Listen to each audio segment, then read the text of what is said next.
Ayah saya meninggal saat saya masuk pesantren. Dan baiknya saya rasakan luar biasa. Beliau mengajar di musalla kecil dulu, sekarang jadi masjid. Itu saya selalu dibawa. Beliau mengajar, saya tidur. Sekarang gantian saya mengajar, beliau tidur. Dan kadang dipangku, gendong sampai pulang. Saya pernah sengaja pura-pura tidur untuk ingin tahu apa yang dikerjakan ayah saya di jalan. Jaga betul supaya nggak bangun. Begitu saya disimpan di kasur dan bangun, diajak bercanda. Saya mau masuk pesantren, beliau nggak sempat ngantar.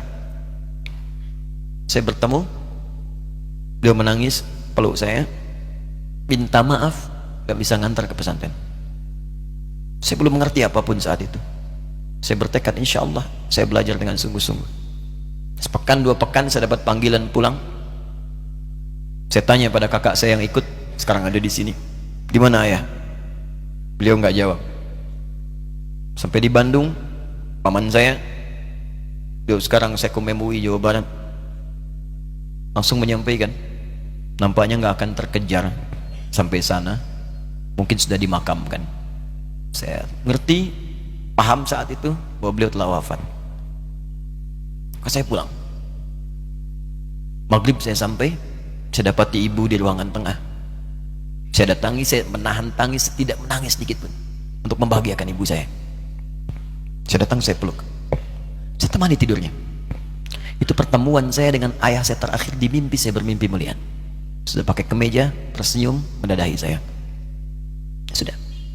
Besoknya saya cari ke kamar, ternyata Allahu Akbar, apa yang selama ini saya pelajari di pesantren, kitabnya sudah ada di kamar semua, sudah disiapkan.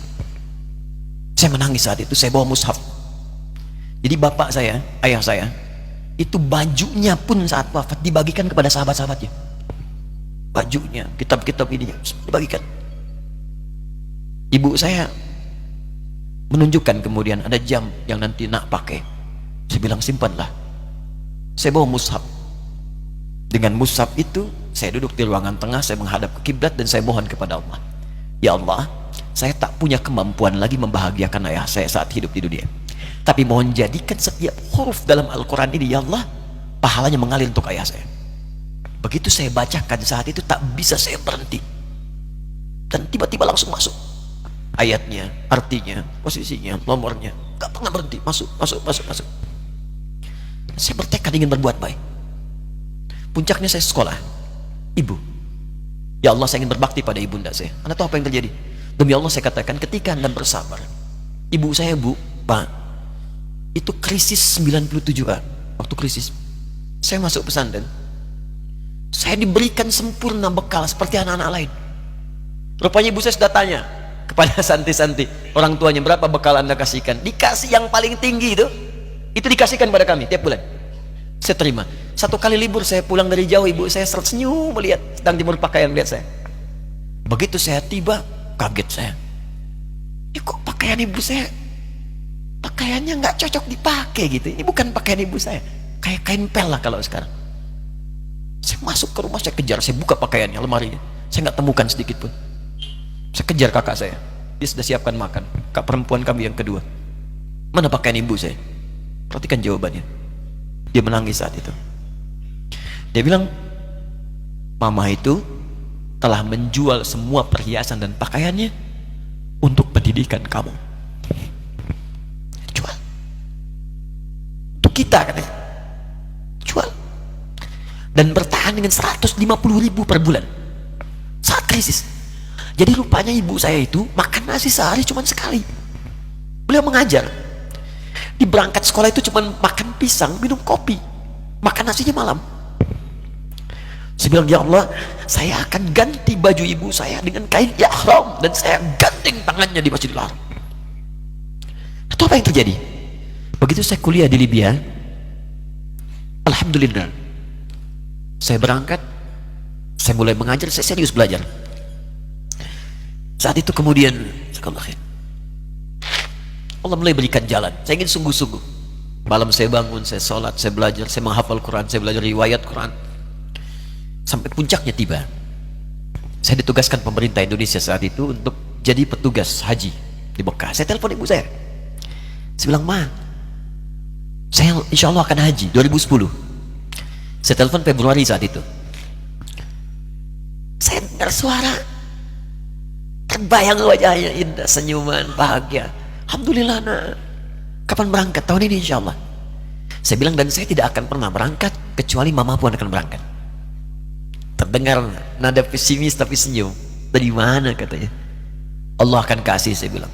Saya sedang bekerja berusaha karena Allah. Mustahil Allah akan sia-siakan kita. Berapa butuhnya? Porsinya 25 juta. Kapan harus ada? Bulan Juni. Ya, jadi dari Februari ke Juni itu. Ya, Juli bukan Juni, Juli. Ya, jadi saya masih ingat tuh bulan 7, 5 bulan tuh. Saya ibu, Pak, nabung saya. Saya beli tabungan, saya niatkan untuk ibu saya haji. Bulan Juli masih setor 25 juta. Jadi semua tabungan masukin situ. Ada yang ngajar ngasih, masukin situ. Masukin semua. Tepat sepekan sebelum itu kemudian didaftarkan, saya buka tabungan. Allahu Akbar, karunia Allah luar biasa. Tadi butuh berapa? 25 juta. Begitu dibuka, Masya Allah, 1 juta. Karena beasiswa nggak banyak, 1 juta. Tapi 3 hari sebelum daftar, entah dari mana ibu-ibu pengajian di KBRI datang, Ustadz, ibu katanya mau haji juga ya, Ustadz mau haji ya, ibu ikut ya, sudah nggak usah dipikirin, nanti kami yang pikirkan semuanya. Tiba-tiba dikirim, bayar porsinya di sana, dapat koper paling besar. Bayangkan, tadinya kopernya belum datang, telepon lagi, nak, koper belum datang katanya. Saya bilang, Ma, tenang aja, apa hajinya nggak jelas ini? Tidak jelas, saya bilang, insya Allah. Ya, nah cuman beritanya berbeda. Begitu saya telepon lagi, Ma, gimana bisa? Nah, telah keluar pengumumannya. Kapan, Ma? 2013. Loh, kan saya haji 2010, nggak bisa, harus 2010. Lihat kalimat ibunda saya.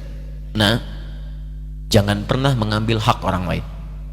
Allah kasih 2013, Alhamdulillah. Saya bilang, Ma, kita tidak harus mengambil hak orang lain, tapi kita meminta kepada Allah yang memanggil kita. Boleh jadi Allah akan berikan tambahan kuota pada tahun ini. Doa lagi, minta, datang ke masjid. Tiba-tiba ada sidang oki di Istanbul saat itu, keputusan 1.000. Setiap ada 1.000 muslim, 1 kuotanya. Saat itu Indonesia dapat tambahan 22.000, termasuk ibu saya ada di situ. Ya, acara malam Al-Qadar 27 Ramadan, malam masih ingat betul, saya jadi MC dengan rektor pada saat itu. Saya nggak pernah bawa handphone, tiba-tiba handphone itu saya bawa, berbunyi kemudian telepon itu. Saya minta pada rektor izin, saya angkat dulu, diperkenankan. Saya kemudian ke belakang masjid, saya angkat. Tiba-tiba saya dengar suara sudah menangis. Nah, katanya, kenapa, Ma? Alhamdulillah, Mama bisa haji. Ternyata kuota itu termasuk ibu saya. 5 bulan, Pak. Enak biasa. Nggak bayar tambahan, nggak ada macam-macam, bisa berangkat.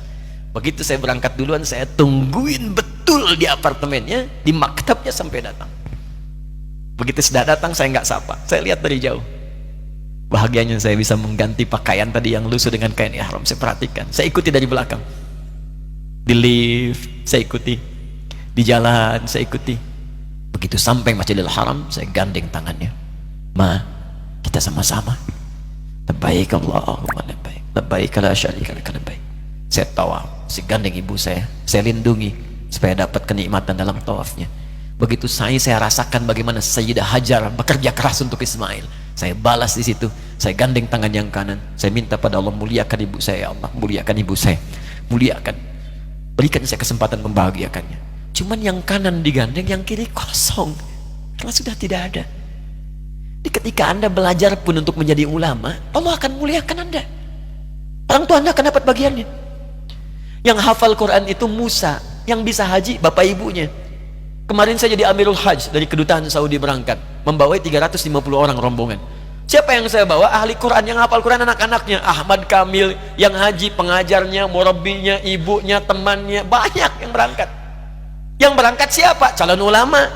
Dijadi ulama itu, jangankan sudah jadi, kalau benar caranya, baru bergerak pun Allah pasti akan jaga.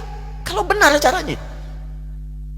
Di satu pertanyaan tadi, pilih mana orang soleh atau ulama? Jangan pisahkan. Karena jadi ulama itu adalah tingkat tertinggi bagian dari orang saleh. Jadi mesti ada yang jadilah di keluarga.